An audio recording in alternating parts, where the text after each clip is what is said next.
Gas book பண்ண முடியலாம் feel பண்ணிட்டு இருக்காதீங்க. ரொம்ப ஈஸியாக புக் பண்ணிடலாம். அதுக்கான ஸ்டெப்லாம் இப்போ நான் லைவாகவே நான் உங்களுக்கு பண்ணி காட்டுறேன். இந்த முக்கியமான வீடியோவை உங்கள் ஃப்ரெண்ட்ஸ் எல்லாத்துக்குமே கண்டிப்பாக ஷேர் பண்ணிடுங்க. இந்த மாதிரி யூஸ்ஃபுல்லான வீடியோ தெரிஞ்சுக்கிறதுக்கு மறக்காமல் நம்ம பேஜை ஃபாலோ பண்ணிக்கோங்க. ஃபஸ்ட்டு உங்கள் ப்ளே ஸ்டோரில் இந்தியன் ஆயில் ஒன் அப்படின்ற ஆப்பை டவுன்லோட் பண்ணிடுங்க. அந்த ஆப்பை ஓப்பன் பண்ணவே ரீஃபில் ஆர்டர்ன்றது இருக்கும். கீழே நோ அக்கௌண்ட் ரெஜிஸ்டர்னு இருக்கும். அதுக்குள்ளே போயிருங்க, ஸ்கிப் பண்ணிடுங்க. பண்ணி ரெஜிஸ்டர்னு உள்ள உங்களோட மொபைல் நம்பர் கொடுத்துருங்க. அக்ரி கொடுத்து கண்டினியூ கொடுத்துருங்க.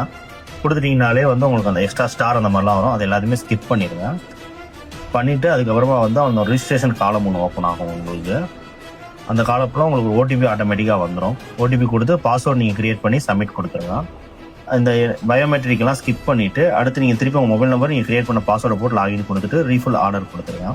கொடுத்தீங்கனாலே உங்களுக்கு இந்த காலம் வந்துடும். இந்த இடத்துல கேஷ் ஆன் டெலிவரி இந்த எல்லா ஆப்ஷனுமே காட்டும். ஆர்டர் ப்ராசஸிங்கில் இருக்கும். அது ப்ராசஸிங் முடிஞ்சமே கன்ஃபார்ம் ஆயிடுச்சு அப்படின்னா உங்களுக்கு ஒரு கன்ஃபர்மேஷன் மெசேஜ் வந்துடும். நீங்கள் இமீடியட்டாக அப்போ நீங்கள் பேமெண்ட் பண்ணுறதுனாலும் பண்ணிக்கலாம், இல்லை டெலிவரி டேத்தில் நீங்கள் பண்ணுறதுனாலும் பண்ணிக்கலாம்.